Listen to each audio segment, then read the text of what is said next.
Would you like a DTNS hat, a hoodie, a mask, a mouse pad, more? We have all that and a lot more at the DTNS store. dailytechnewsshow.com/store. Coming up on DTNS, an AI debates against itself about the ethics of AI, why NSO Group's Pegasus is far from alone in the surveillance as a service market for governments, and Patrick Norton gives us a look at what we might expect to see at CES.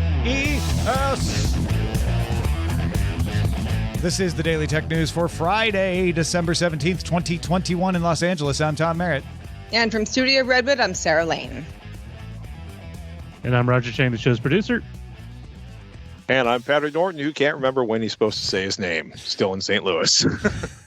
There is a longer version of the show where you understand why Patrick is like flying in hot right now. You can get that show, Good Day Internet, at patreon.com/DTNS. Big thanks to our top patrons. Today they include Brandon Brooks, Hector Bones, and Tim Ashman. Let's start with a few tech things you should know. Test versions of Windows 11 show that Microsoft is continuing to move away from the legacy control panel in the OS. I was about to say the US, the OS.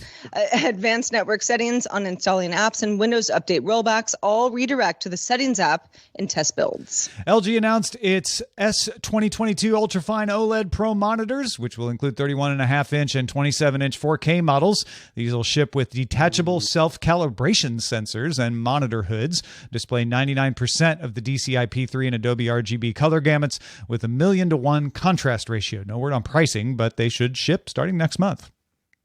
The information sources say that the Federal Trade Commission launched an investigation into Meta's planned acquisition of the VR developer Within for $400 million. The investigation could be looked into if Meta planned to develop its own VR workout app to compete with Within's Supernatural. Twitter is rolling out auto-generated captions on videos, specifically helping deaf and hard-of-hearing users. Auto captions will be available on web Twitter, iOS, and Android in more than 30 languages. Twitter's upcoming vertical feed test would benefit from this, as captioned videos have become expected on mobile for lots of reasons, but Twitter won't let users edit their captions as they can on TikTok or Stories. Sidewalk Labs CEO Dan Doctoroff is stepping down for health reasons. Relatedly, Sidewalk Labs and its products, Pebble, Mesa, Delve, and affordable electrification will be folded into Google. Doctoroff wrote about that in a blog post on Thursday. He also talked a little bit more about his diagnosis. He also added that the Google parent company Alphabet will spin out Sidewalk's Canopy buildings as an independent company. All right, let's talk a little more about Apple and chips. What are we hearing, Sarah? Well, Bloomberg's Mark Gurman sources say that Apple is hiring engineers to design more wireless chips in-house, planning to replace components made by Broadcom and Skyworks Solutions currently. Engineers would reportedly work on wireless radios, wireless SoCs, Bluetooth chips, and RF technology. This is in addition to other existing chip designing efforts from Apple. Apple is interested in this. The CPUs are the most well-known, but Apple also bought Intel's smartphone modem business back in 2019. Talked about it on the show, of course, here. Could help it stop using Qualcomm 5G modems altogether. And that could happen as early as 2023. Controlling its own chip design not only gives Apple more control of how its hardware works, but also more control over its part supply. And that's very important to the company, as it would be for any company. A reduction in supplies from Broadcom is attributed to a reduction in Apple's manufacturing targets this past October. Yeah, and I have a feeling this is a trend that Apple is just leading on. We're seeing Google incorporating more of its own design chips. We're seeing a lot of companies talking about wanting to design the chips. Now, they're still using the ARM instruction set. That's the brilliance of ARM. But they don't need another company to do the design, so they can go straight to TSMC, which, Patrick, I know we were talking about earlier today, means that gives Apple a lot more control of what parts they can get and when. Yeah, as long as everything works, right? Because what's kind of fascinating about this is not just, the actual processor at the core of the phone, but this is all of the stuff that you would normally want somebody else to deal with, dealing with 5G, dealing with, I just think it's kind of curious to see them want to pull everything in-house.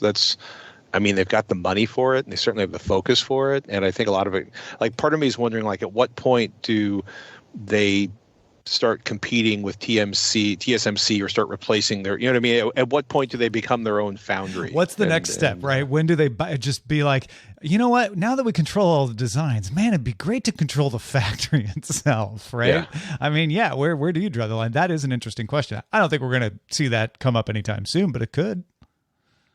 I didn't think we were going to have a completely, Mac-powered laptop that would spank desktop systems that were, you know what I mean? Like, what Apple's capable of at this point, I think, is a giant, fascinating question mark that's probably scary to everyone they're competing with at this point. Well, and I wonder how much this is just what Apple wanted to eventually do anyway.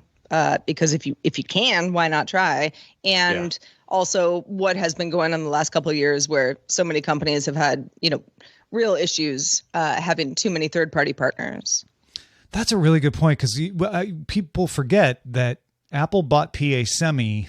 Well, I was working at CNET, so it was before 2010. Right. I can't remember exactly, 2008, somewhere in there. And so they were planning on controlling chip design back then. Now, back then it was for the phone, and maybe people just thought, oh, well, they want to do it for the phone because of ARM, but that's it. But whether they planned it all the way back then or not, they certainly looked at it and said, well, this is working very well for the phone. What if we did it for the laptop? Well, this is working very well for the laptop. What if we did it for the modem? What if we did it for Bluetooth? Right. And so it could just be a learning as you go. It could also be a long-term plan. You never know with Apple. Or you're just being really angry that they couldn't sell as many phones as they wanted to because of one of their primary partners. Like, that's certainly not the only reason, because this has been going on before that, but that is definitely a reason, right? That definitely contributes. Revenge. Citizen Lab reported on government use of spyware called Predator, which is made by a North Macedonian developer called Cytox, Cytox. Cytox is part of a company owned by Israel's Y-Spear. 2 people using iOS 14.6 were infected in June by a single-click WhatsApp link. The malware, that is known as Predator, can persist after reboot. So you have to click. It's not as cool as the no-click stuff, but it can use iOS automations to make a shortcut for itself, so rebooting will not get rid of it, which often will get rid of a lot of malware with iOS. One of the people Citizen Lab identified as a target was an exiled Egyptian journalist. The other was an exiled Egyptian politician named Ayman Noor, who noticed his phone running a little hot and asked for a little help investigating, and discovered that NSO Group's Pegasus software was on the phone. And once they started looking for Pegasus, they started poking around to see what else was there and discovered Cytox's Predator. He also detected an attempt to compromise his phone with NSO Group's forced entry exploit back in June. Citizen Lab said 2 different governments were targeting Noor this year, so it wasn't the same organization every time. Citizen Lab has medium-high confidence that the Cytox attacks were conducted by the Egyptian government. They didn't say who the other government might be. Citizen Lab also told Apple what they found. Apple said they're investigating this, and informed WhatsApp's parent company Meta. The security team at Meta did some investigations and found an extensive list of lookalike domains used as part of social engineering and malware attacks. And Meta has now blocked the domains, sent legal notices, and Facebook and Instagram have removed approximately 300 accounts linked to Predator.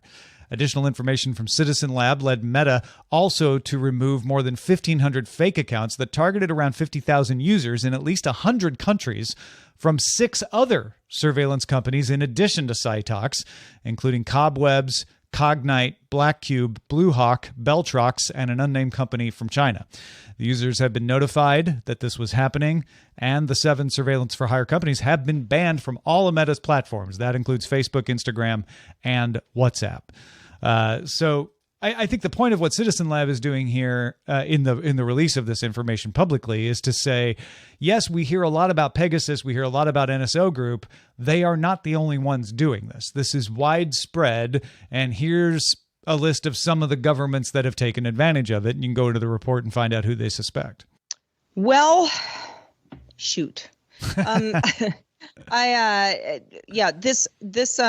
story was really fascinating for me. It kind of came over the wire last night, at least in my part of the world. And I've been trying to wrap my head around, what does this mean for me? Nothing necessarily, but I think that we're getting to a kind of a weird point where these sorts of things are commonplace. It's not some sort of a fluke. It's not even necessarily something that a company has done wrong.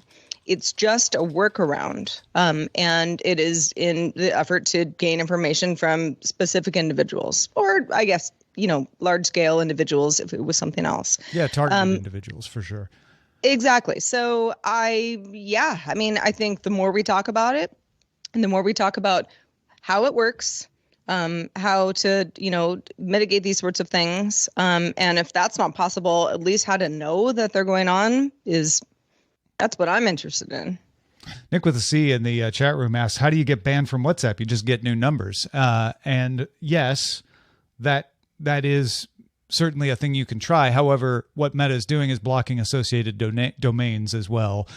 So yeah, it's a cat and mouse game, but they are making it harder for these surveillance companies. Yeah, don't jump to the conclusion. We said they're blocking associated domains, though. So don't jump to the conclusion that this is final, that everything is perfect. But they certainly are paying attention versus not knowing that this was happening. And that's thanks to Citizen Labs, right?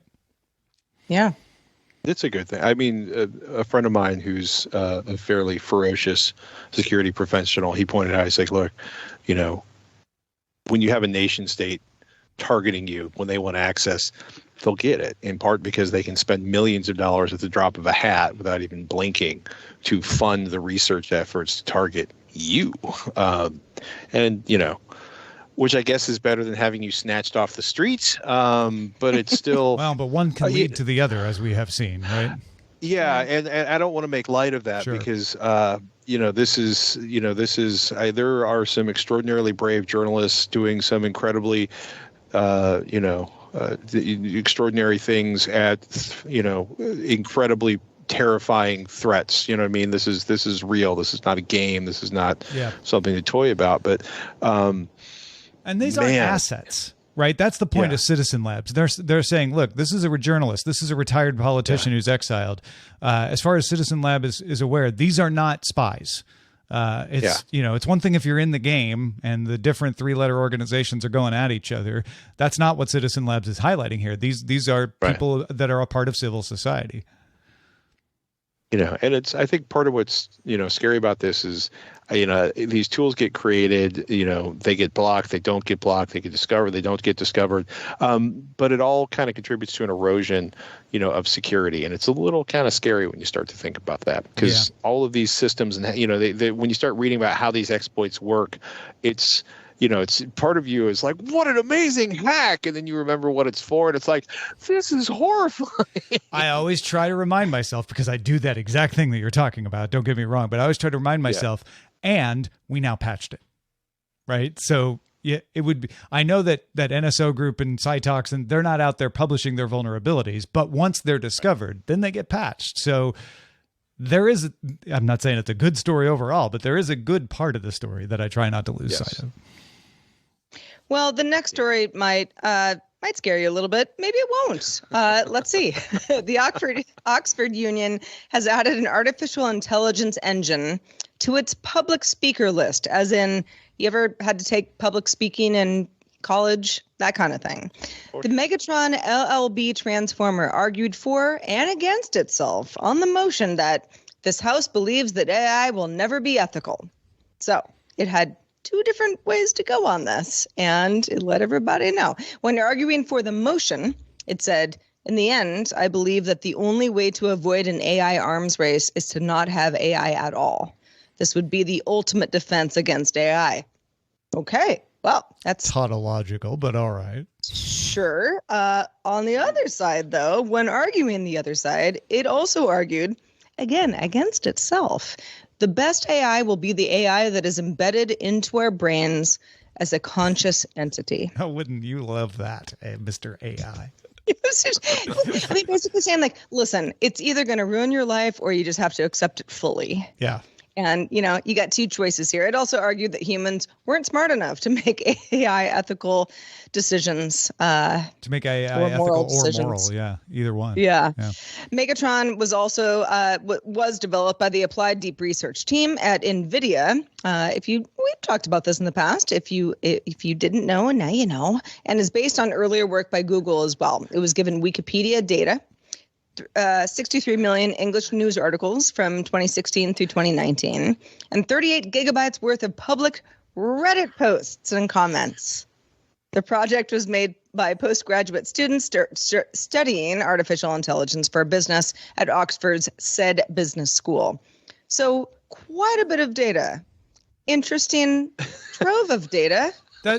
Why are you guys laughing at that? Because I look at this and I'm like, yes, that is what you train AI on, like a large amount of public information. But you're both giggling. I'm just saying this is it's almost as human as you can get in a way. Yeah. It's like, look at Wikipedia and Reddit and a bunch of web articles. Like, what else would you train it on? Probably pretty human-like.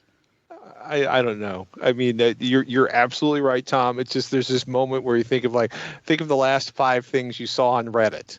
Don't think of the last 5 things you saw on Reddit. Think of an algorithm that looks at 38 gigabytes of Reddit and looks for patterns of how people communicate.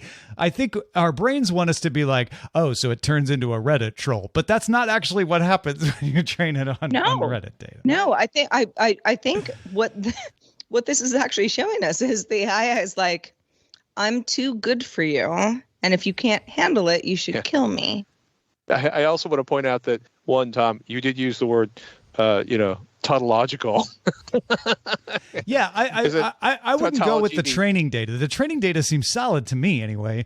I would go to the fact that, like, in the end, this algorithm just went to the obvious extremes, which is either, you know what the safest thing is? Don't do it at all. Or make me you, and then we'll be fine. Put me in your brain. It's like, are you ready? That's what you should do. These are not ready. Subtle arguments. You got to get rid of me because which brings me back I'm coming to Reddit. for you. Which I know there's a professor of rhetoric somewhere in our audience. What grade would you give the Megatron LLB Transformers debate against itself? I'm very curious. Hey, folks, if you have a thought about something on the show, perhaps you're a rhetoric professor and would like to email us, but you don't know our email address. Well, it's feedback@dailytechnewsshow.com. LG keeps coming. They always do this, showing off CES stuff a little bit ahead of CES, which is coming in January. Now we're talking about a premium sound bar that LG claims has the first center channel up-firing speaker. Left and right speakers have been able to tilt up for things like Dolby Atmos for a long time, but a center channel? Crazy, right? Or is it? That's why we have Patrick Norton here to tell us what to make of LG's and everybody else's upcoming CES showcases. Patrick, let's start with this LG 810 watt 9.1.5 channel surround sound bar. What do you think of that? Okay, so as far as the world's first center up-firing speaker, Atmos doesn't really ask for an up-firing center speaker. It's a left channel, a right channel, a left rear, right rear, ideally in the ceiling, pointed down. You can bounce them off the ceiling, which is what the up-firing speakers are doing. I'm much more stoked that they actually have 2 front and 2 rear Atmos speakers. Like, the center channel is interesting, but it's not something I normally think of, or center Atmos channel. It's not something I normally think about in a home theater situation. I'm curious to hear it, especially with LG's AI room calibration, which they've been playing around with. And there's a whole bunch of updates that are coming with some of the major home theater receiver surround sound system calibration software. LG, Samsung, Sony, TCL, Hisense, kind of the core of the center hall, will have their usual striking mix of shiny TVs and dishwashers that can talk to your coffee maker, which I will try not to giggle about like I do about Reddit entries. Rob and I are really curious to see what LG shows up with that they haven't announced, whether or not there's going to be any major changes to the OLED flat panels. There's some questions about whether or not Samsung's going to launch their QD OLED TVs, which is a whole sophisticated next generation, panel that they're like 10 million in development at this point, or last time I checked, right? So, and that's kind of like their, the OLED keeps getting the if you don't have a super bright room, man, that's the way to get the best picture quality. And Samsung really wants to get back into that. We have the best picture quality, and not just in bright rooms kind of moments. Intel, NVIDIA, AMD are all going to be waving around exciting new things. AMD is going to have new Ryzen CPUs and APUs, the 6000U and H, the Rembrandt APUs. The benchmarks for those have leaked. Possibly more CPU and GPU updates. They have a live stream at AMD.com at like 10 a.m. on January 4th. NVIDIA is also doing a virtual event on January 4th. We've seen rumors of RTX 3090 Ti's with like 24 gigabytes of RAM, like a $1,500, $2,000 MSRP card, which means it'll street for, I don't know, $84,000. Not that I'm bitter about GPU prices. There were supposed to be GeForce RTX 3080s with 12 gigabytes and 16 gigabyte RTX 3070 Ti's. Those are rumors to have dropped. There's been rumors about a new 3050. There's been rumors about a laptop version of the RTX 3080 Ti. There is so much rumorage, and there will be the NVIDIA's vice president and general manager for automotive will be joining Jeff Fisher, who is the vice president for GeForce. So there will be GPUs, there will be car news. Intel, their 12th generation processors have been really successful. The K series processor. We expect Alder Lake CPUs, more 12th gen desktops. Maybe this is the one I'm really curious about. Arc Alchemist GPUs. They are also, oddly enough, just like AMD, doing a press event at 10 a.m. So, well, it's interesting. If people haven't noticed, you keep saying January 4th, which is a Tuesday. We've shifted the calendar a day. If you're used to the normal CES rhythm, it would be CES veiled on Sunday, press day on Monday. Instead, CES unveiled is on Monday with press day on Tuesday. Yeah, and it runs until Saturday afterwards, which hopefully I will not be there for. There's going to be laptop announcements from everybody: Asus, Dell, HP, Lenovo.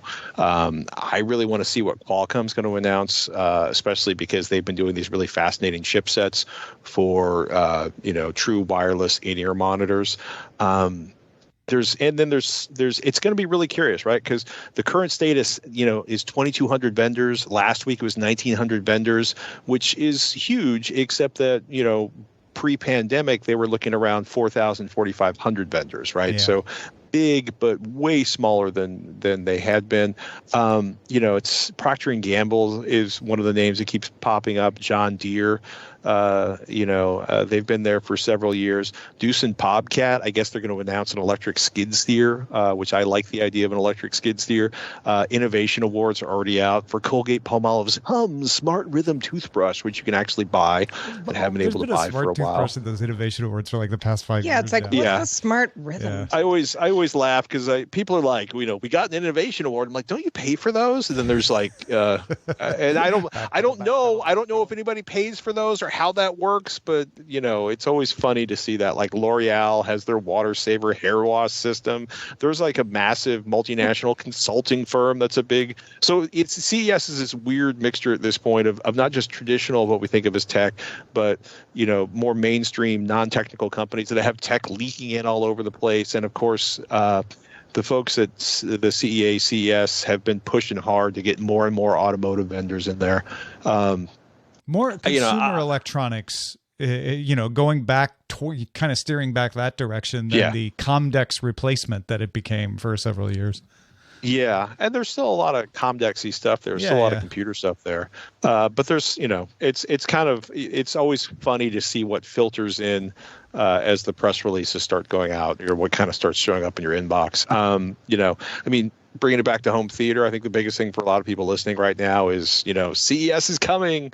Do I wait to see what the new televisions are going to be for next year, or do I buy a television now? How long you can hold on the cheap television prices. I was going to say, isn't the answer like buy now unless you could wait a year anyway? Like, CES stuff doesn't always come out fast, although it's been getting better about that, I guess. It's been getting better, but I still feel comfortable in saying, like, if you can't wait until June, buy now. Yeah. All right. You know, That's a good benchmark. You know. Well, I can't wait to see your unboxing of your complimentary COVID-19 self-test. Comes with your bag. You want me to do that? I'll do that for you, Tom. Please do. Yeah. Abbott's an exhibitor, by the way, and when you pick up your badge, apparently you're going to be getting, well, let me read this out. Attendees will be provided with an Abbott Binax Now COVID-19 self-test kit. Each Binax Now self-test kit contains 2 tests, which can be used twice while attending the show. Yeah, it was That's a smart weird moment. That's a good idea. I'm glad they're doing that. Me too. Well, a company that for sure paid for this is Samsung, and what I'm talking about is They didn't pay for Samsung us to talk about it. No, they paid the other company in question. Samsung has signed a multi-year deal to be the official display and tech partner for Citi Fields in Queens, New York. If you're from Queens, you know what I'm already talking about, but if not, that is where the New York Mets baseball team plays. Over the next 2 years, Samsung will install more than 1,300 LCD screens and 4,000 square feet of LED screens in public spaces. Some of them will be used for things like helping fans pick the shortest food lines, letting fans know which team merchandise is ready for pickup, just crowd control, really. Basically, replacing static signage with interactive displays. There's also an IPTV system to deliver nearly 100 channels of sports and entertainment, because when you go to a Mets game, you need other options. Yeah, when you're at the bar for the field boxes at Citi Field, you want to catch up on and just I want like 100 channels and nothing less. For the game itself, there will be twice the number of replay cameras and 3 times the cameras for game coverage. So it really is centered on the game itself that you're there for. And of course, there will be a new center field scoreboard, which will be 4K LED. So nice and crisp. Yeah. They also have Max Scherzer. That doesn't have anything to do with Samsung, though. This is a big press release splash for Samsung because they're doing a sports team. I get that, but it does sound like there's some interesting stuff here as far as crowd management, line management. Anybody who's been to any event, concert, sports, whatever, knows that when you get to the food line, well, stadiums aren't always the best at making it clear, like, which line is the shortest and how to get your stuff. And in a world of trying to do as little contact as possible, having a pickup situation where, like, okay, you want to get this jersey with Scherzer's name on it. Great. We've got your order. Look at the screen. It'll tell you when it's ready, which window you go pick it up on. That's great. I feel like airports, large venues such as Citi Field, great examples where, we don't have a blanket system for everything, but there will be one that says, well, look at the United Terminal at JFK. Pretty good, right? And everyone kind of goes, yeah, that's amazing. It makes everything so much better. There are all these automated ways that, if you're, one among, a bunch of people trying to get to where you're going, and sort of confused, it is super helpful. This is a great example of that. We hope. We hope. I'm only looking at the scoreboard and wondering why it's 4K, not 8K. Like, if there's any use case for because an 8K screen right now, it would be the scoreboard. Like, that's the only place where it would make sense at the moment. On one hand, yes. On the other hand, nobody's actually sitting close enough to the scoreboard to actually take advantage of it. The scoreboard could be 720p and be quite legible for the vast majority of the people looking at it. So wait, you're saying Samsung is being practical by making a 4K LED screen instead of going for like high numbers that will look good in a press release? I'm shocked. At this point, when you look at these pictures on the press page for it, like, I was thinking about this, and we're all talking about all of the behind the scenes, the crowd management, the displays, and then I'm looking at this and I'm realizing they're ringing like every level of the stadium with monitors because they have these big orange, like, these are the monitors. Look at the big orange stripes. And part of me is also like, every home run a potential screen smashing. Like, I'm wondering what they're going to do to protect all of these monitors from baseballs nets and stuff up there. Yeah, home runs might be the only thing you have to worry about, which Oh, I was going to make a Mets won't hit enough home runs to make a difference joke, but they probably will. So well, and also see they play against people, and maybe the other people are good at hitting the home run. It wouldn't be the Cardinals, but somebody will hit home runs. Yeah, Mets. Now that we've upset everyone in the conversation, but I don't hate the Mets. I don't know what Tom's problem is. They're fine. It's 1986. That's my problem. I'll get over it one day. No, you won't. You will go to your grave being angry about that. I've stopped using the phrase pond scum in relation to them. That's progress. That actually is big progress. I also want to have the break a Samsung screen to actually, that's what you do, right? You break a Samsung, you get a Samsung. Yeah. All right, let's check out the mailbag, Sarah. What do we got over there? This one came in from Tid Gooby in Discord, actually, because there's some really great feedback that goes in our Discord as well, and we like to highlight it on the show whenever we can. Tid Gooby said, I want to support my local paper, but I constantly hit that paywall, even though I'm a paid subscriber. They can't seem to keep me logged in, and I'm not that interested in the articles, so I'm considering canceling. I am not going to cancel, but I do feel punished as a person following the rules sometimes. I subscribe to the Los Angeles Times, the local paper where I'm at, and I have to pretty much read it on my phone because whenever I'm on a browser, it's forgotten that I logged in, or I'm in like Feedly, which is like not keeping logins, right? It's like, oh, I'm sorry, you have to log in. I'm like, I don't want to log in right now. We don't know you. I'm not gonna bother with it. So yeah, there needs to be a better way to authenticate that I have paid for this. They sure do, especially because, my local paper as well, it's not a tiny paper. It serves, several 100,000 people, but same issue. I pay for it. I feel that the paper deserves my money. And, it's those people who are consistently saying, well, we can't afford to keep going because we don't have enough people supporting us. I want to support you, paper. So just help me help you. Make it easier. I certainly had to log back into the Dispatch at least once in the last 12 months. I don't remember if it was on I think it was on my phone. Just not once? On my desktop. Maybe twice. Yeah. I don't know. Maybe they're less secure. Maybe the papers you guys are dealing with and Tid Gubby, maybe y'all have more secure paper environments than I do, or maybe I should clear out my cache. Good morning. How's your world today? The Post. Look at that. That's pretty good. Well, listen, if you have feedback, if you'd like to send us an email, feedback@dailytechnewsshow.com would be a great place. If you are in our Discord, there's always conversations going on there, and we do our best to make sure that we're up on all of them. And thank you, everybody, in advance for being such great conversationalists, and keep it coming. We also want to extend a very special thanks to Jonathan. Jonathan is one of our top lifetime supporters for DTNS. Thank you for all the years of support, Jonathan. Yay, Jonathan. Woo, woo, woo, woo. Jonathan. We appreciate new supporters too. So if you became a patron right now, you might get the applause on Monday. Absolutely. New and old. Welcome the flock. Thanks also to Patrick Norton. Patrick, I know you're kind of gearing up for the holidays and or CES, but where can people keep up with everything that you're doing? Probably the easiest way is just to go to twitter.com/Patrick Norton because I am at Patrick Norton, or you can head over to avxl.com. Or just search in your favorite podcatcher for AVXL. It's the home theater and audio podcast I host with Mr. Robert Herron. And it's a very good one. Everybody check it out if you haven't already. For us on this show, we are live Monday through Friday at 4:30 p.m. Eastern, 21:30 UTC. And you can find out more at dailytechnewsshow.com/live. If you haven't joined us live before, it's pretty fun. Give it a try. We will see you on Monday. Have a great weekend, everyone.